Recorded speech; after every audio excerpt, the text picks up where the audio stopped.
Hello. Dispatch. We have a reported stabbing incident here in Barangay Talawaan. The victim is unresponsive and have multiple stab wounds. We need forensic medicine and forensics over here. ASAP.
Ma'am, maaari niyo bang ikwento ang nangyari?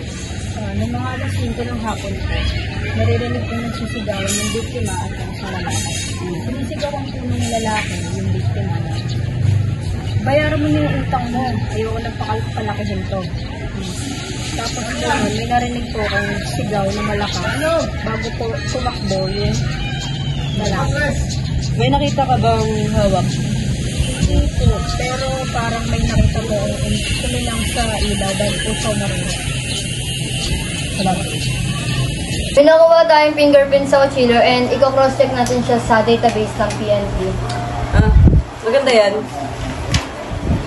Kung tutugma sa suspect, diretso tayo pa sa pag-aresto. Ma'am, by lead na nakakita ng suspect ay umalis sa kanyang bahay. Pero malitrace natin siya as soon as possible. Okay, good work. Secure warrant for his arrest. This is now officially a murder investigation. Ma'am, may lead na kami kung nasan na suspect. Siya ay nasa bahay ng kanyang tihin at inoobserba na namin ang kanyang bawat galaw. Sige, maghain na tayo ng warrant of arrest. Sige ma'am, copy.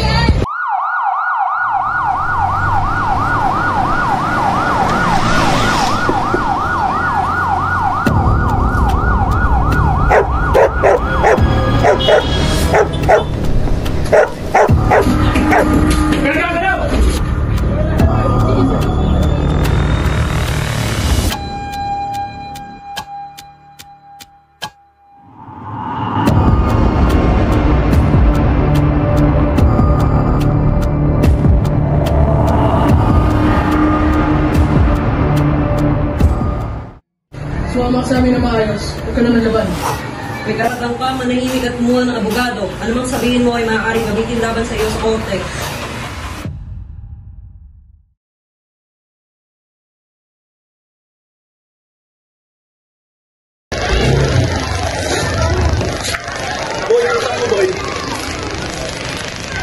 Boy, anong wala? Tagal-tagal na nun. Hindi mo makapagantay? Hindi makapagantay, hindi ko pa hindi nagbabayad, ilang buwan na. Kapag kumain, magantay yun naman. Magantay yun naman naman. Balik ba ang kote mo? Antay mo nga. Ito na.